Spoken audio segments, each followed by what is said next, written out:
This next little video clip is all about how you can add and subtract simple fractions. Now what's really important when you're adding and subtracting fractions is making sure that our denominators are always the same. So in this one what we've got is we've got 2/7 add 3/7. Because our denominators are the same, it means we can just add our two numerators.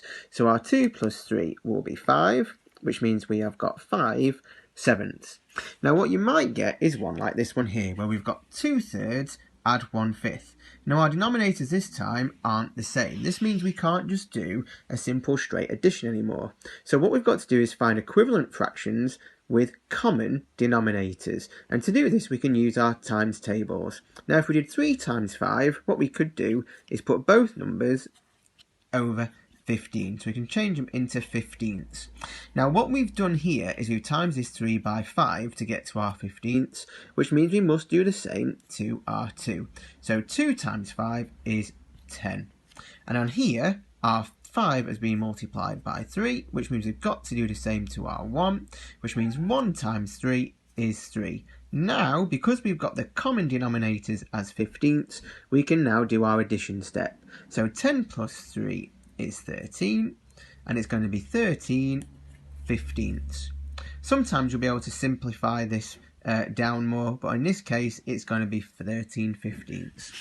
Now subtraction works in exactly the same way, that we still need the common denominators. Now on this one, as we've got 9ths there to start off with, we can just do 8 subtract our 6 for our numerators, which is 2, and it leaves us with 2/9.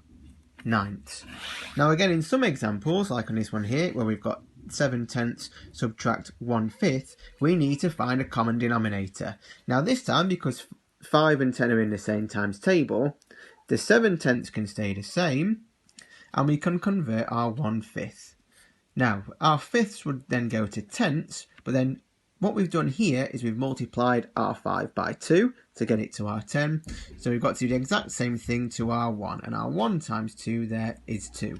Now we've got our tenths at the bottom. We've got common denominators. We can now do the subtraction step. So 7 subtract 2 is 5, which means we've got 5/10. Now our 5/10 actually can simplify, because we know that from looking at our equivalent fractions that 5/10 is the exact same as a half.